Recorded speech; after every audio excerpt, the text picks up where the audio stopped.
Chiruvolu. I'm a licensed counselor here in the district, therapist. I live in Adams Morgan. Just moved to a spot right across from the Popeyes Chicken in Adams Morgan about a year ago.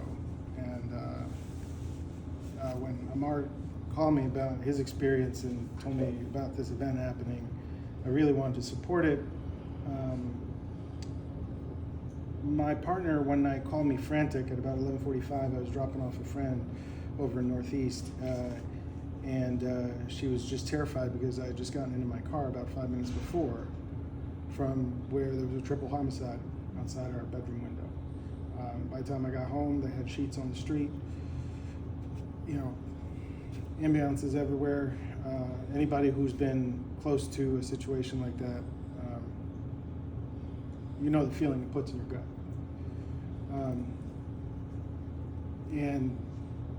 One thing I've learned to do in my line of work is to pay attention when I have feelings in there. That it really helps to come to situations like this and talk about it and just share about what it did to me. We were real excited to move into the place we were at, and I knew one of the people who ended up getting arrested.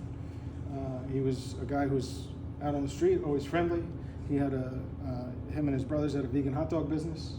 I'm vegan. They came down to Adams Morgan a few times and sold their hot dogs, and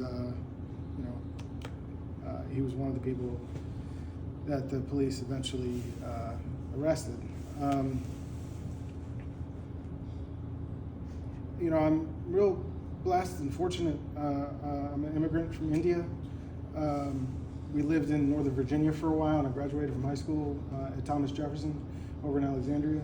It's about 15 miles from here and a world away. Even when I was in high school, this same exact dynamic story was there.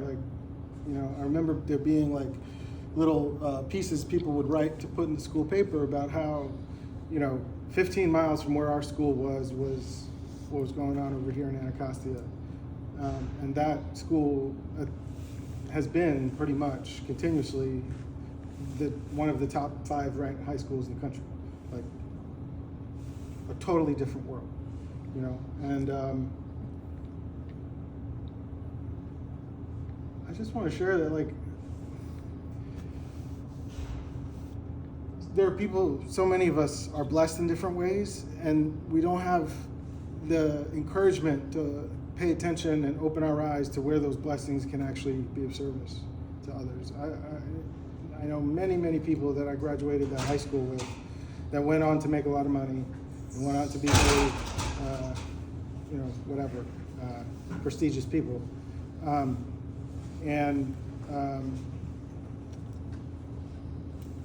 Being able to just show up and be a human and be a neighbor, and just share whatever's real about the life you're living.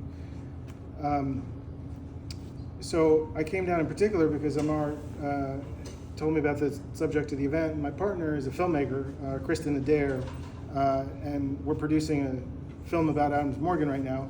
But the film that she developed with the support of I'm just losing the name. There's a big philanthropic organization on U Street, the name will come to me, that helped fund the film, but it's about women who, around the country, who address gun violence, including here in DC.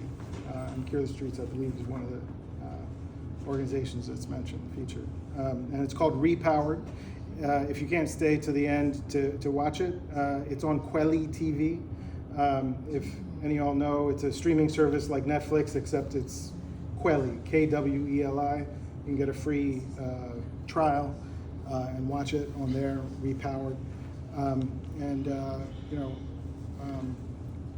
The issues here are so intertwined and complex that it's easy for me, even though I work in one of the related fields and I feel like on a daily basis I try to do something positive, it's easy for me to feel like there's no hope. It's just too complicated. It's too big. I got to remind myself that that's how it stays what it is. That's how it stays what it is. And so to dig deep and find the hope, and there is hope. People do turn around. Communities do turn around. Our nation has some work to do to turn around. We're still doing the exact same things to people of color, the exact same things to people that don't have what they need. And it's tragic to watch, and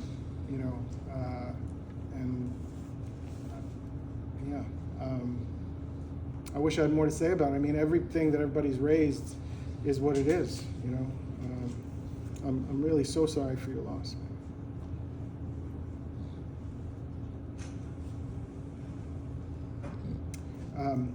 What's coming to mind is I actually had a moment in my life, I'll share this and I'll wrap it up.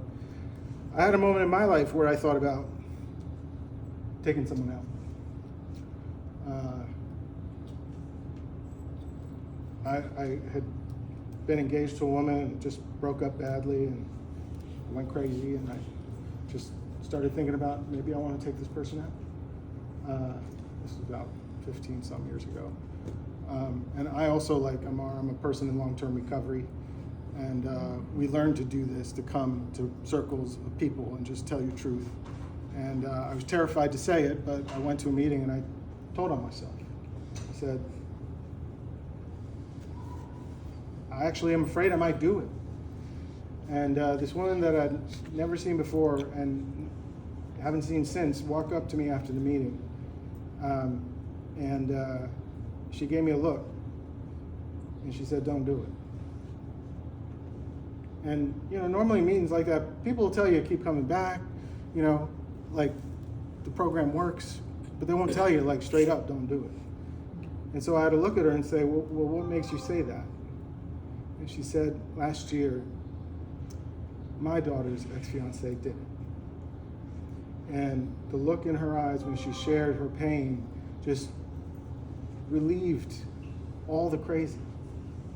It relieved that whole obsession that I had and gotten myself so worked up about that I was actually afraid I might do it. And I think that's what, more than anything, events like this and just, coming together as real people and real community does is, we hear each other's stories and we know what it's like. And our hearts can work a little differently. Thanks for letting me share. Thanks. Thank you.